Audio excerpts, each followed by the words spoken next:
शाम का समय था। मैं रात का खाना बना रही थी और मेरा शरीर बुखार से तप रहा था। तभी मेरा देवर घर पर आ जाता है। भाभी को थकी हुई देखकर हाथ बताते हुए कहा, भाभी, मेडिकल से आपके लिए दवा ले आता हूँ। और दवा ले आया। दवा खाकर मुझे नींद आने लगी। सुबह जब नींद खुली तो मेरे होश उड़ गए, क्योंकि देवर ने मेरे साथ।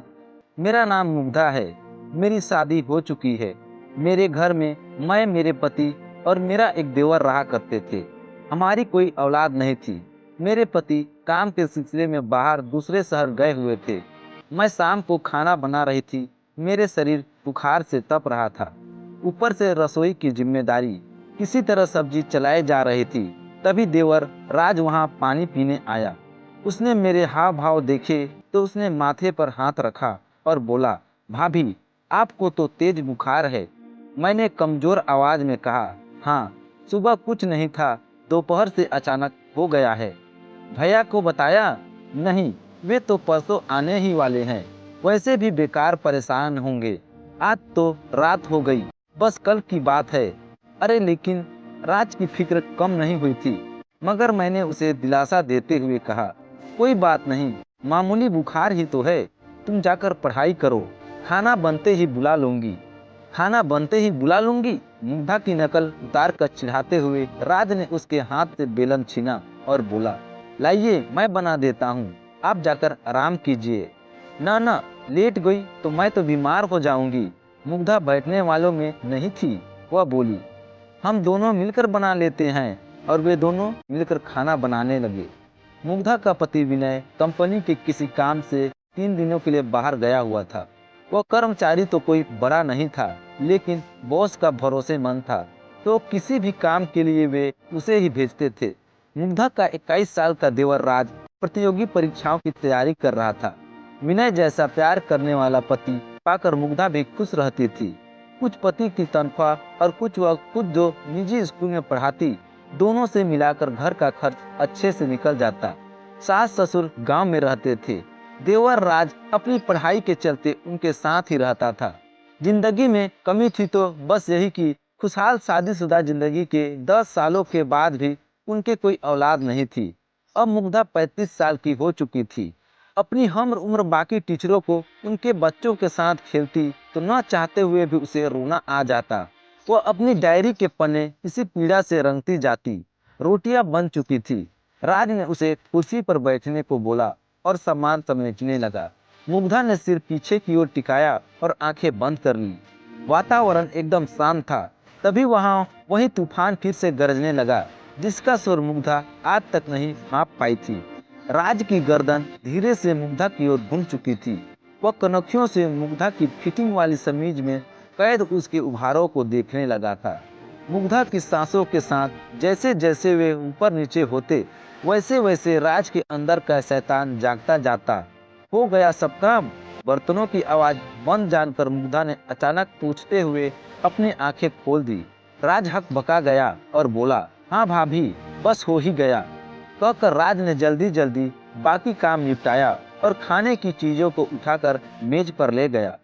मुग्धा ने मुश्किल से 2 रोटियां खाई, वह भी राज की जिद पर। वह जबरदस्ती सब्जी उसकी प्लेट में डाल दे रहा था। खाने के बाद मुग्धा सोने जाने लगी तो राज बोला, भाभी, 15 मिनट के लिए आगे वाले कमरे में बैठिए ना, मैं आपके लिए दवा ले आता हूँ। अरे नहीं, रात भर में उतर जाएगा। मुग्धा ने मना किया, लेकिन राज कहाँ मानने वाला था। मैं पास वाले मेडिकल से ही दवा लेकर आ रहा हूँ भाभी, जहाँ से आप मंगाती हैं हमेशा। दरवाजा बंद कर लीजिए, मैं अभी आया, कहता हुआ वो निकल गया। मुग्धा ने दरवाजा बंद किया और सोफे पर पैर ऊपर करके बैठ गई। राज ने तय कर लिया था कि आज तो वह अपने मन की करके ही रहेगा। इस बीच मेडिकल की दुकान आ गई। क्या बात है राज बाबू? दवाई वाले ने राज को खोया सा देखा तो पूछा। राज का ध्यान वापस दुकान पर आया। दवा चाहिए थी, उसने जवाब दिया। अरे तो यहाँ का मिठाई मिलती है, दवाई वाले ने उसे छेड़ते हुए कहा। वह उसका पुराना दोस्त था। राज मुस्कुरा उठा और कहा, अरे जल्दी देना, जल्दी देना, बड़बड़ाते हुए बोला। दवाई वाले ने हैरत से उसकी ओर देखा और कहा, कौन सी दवा चाहिए, ये तो बता। राज को याद आया कि उसने तो सचमुच कोई दवा मांगी ही नहीं थी। उसने ऐसे ही बोल दिया, भाभी की तबीयत ठीक नहीं है, उन्हें बुखार है, जरा नींद की गोली देना। नींद की गोली बुखार के लिए? सोचते हुए दवाई वाले ने उसे देखा। वह खुद भी मुग्धा के हुस्न का दीवाना था।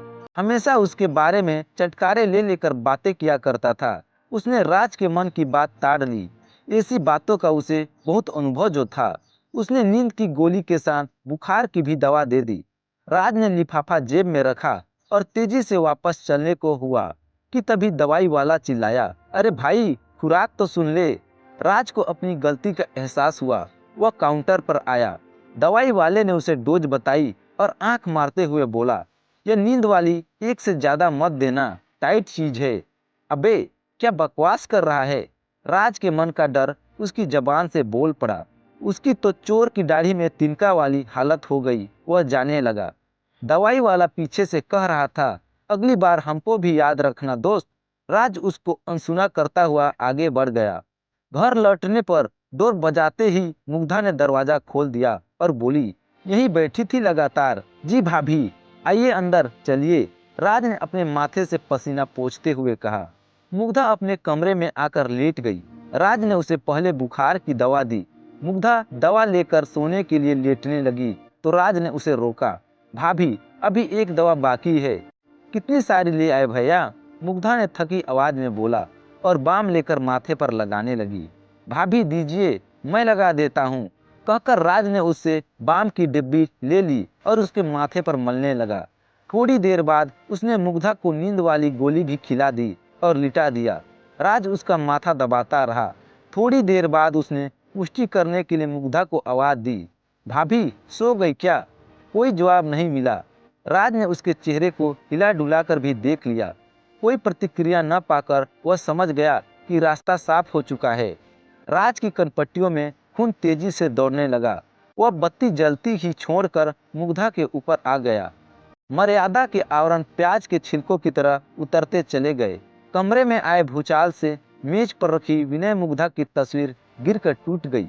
सब कुछ शांत होने पर रात थक कर चूर चूर होकर मुग्धा के बगल में लेट गया।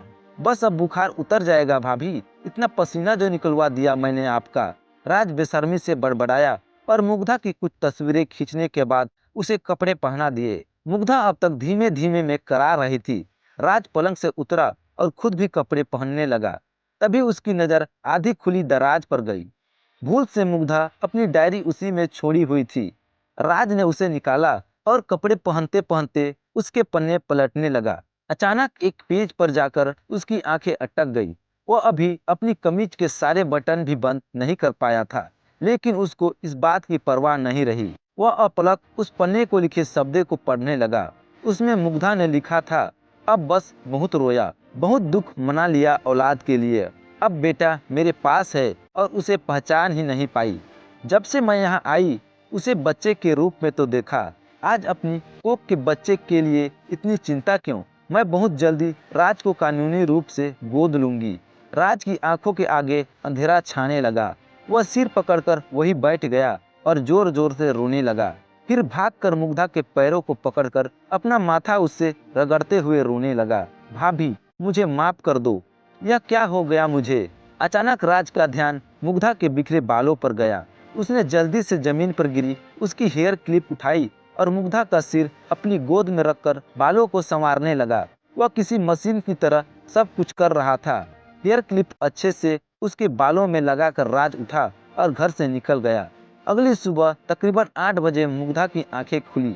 उसका सिर अभी तक भारी था। घर में भीड़ लग चुकी थी। एक आदमी ने आखिरकार बोल ही दिया, देवर भाभी के रिश्ते पर भरोसा करना ही पागलपन है। मुग्धा के सिर पर जैसे करंट लगा। वह संवालिया नजरों से उसे देखने लगी। तभी इलाके के पुलिस इंस्पेक्टर ने प्रवेश किया और बताया, आपके देवर राज की लाश पास वाली नदी से मिली है। उसने रात को खुदकुशी कर ली। मुग्धा का कलेजा मुंह को आने लगा। वो हड़बड़ाकर पलंग से उठी, लेकिन लड़खड़ा कर गिर गई। एक महिला सिपाही ने राज के मोबाइल फोन से कैद मुग्धा की कल रात वाली तस्वीरें उसे दिखाई और कड़क कर पूछा, कल रंगलियां मनाते मनाते ऐसे क्या कह दिया लड़के से तूने जो उसने अपनी जान दे दी? तस्वीरें देखकर मुग्धा हैरान रह गई। अपनी शारीरिक हालात से उसे ऐसे ही किसी घटना का शक तो हो रहा था, लेकिन दिल अब तक मानने को तैयार नहीं था। वह फूट फूट कर रोने लगी। इंस्पेक्टर ने उस महिला सिपाही को अभी कुछ न पूछने का इशारा किया और बाकी औपचारिकताएं पूरी कर वहां से चला गया। धीरे धीरे औरतों की भीड़ भी छटती गई। विनय का फोन आया था कि वह आ रहा है, घबराए नहीं, लेकिन मुग्धा बस सुनती रही। उसकी सूनी आंखों के सामने राज का बचपन चल रहा था, जब वह नई नई इस घर में आई थी। दोपहर तक विनय लौट आया और भागते हुए मुग्धा के पास कमरे में पहुंचा। जब तक अभी भी पलंग पर बैठी शून्य से ताक रही थी। विनय ने उसके माथे पर हाथ रखा, लेकिन मुग्धा का शरीर एक ओर लुढ़क गया। मुग्धा मुग्धा चीखता हुआ विनय इसे झकझोरे जा रहा था, पर मुग्धा कभी न जागने वाली नींद में सो चुकी थी। आपको ये कहानी से क्या सीख मिलती है, हमें कमेंट करके जरूर बताएं। और अगर वीडियो अच्छी लगी तो वीडियो को लाइक, शेयर और चैनल में नए हैं तो चैनल को सब्सक्राइब करना न भूलें। धन्यवाद।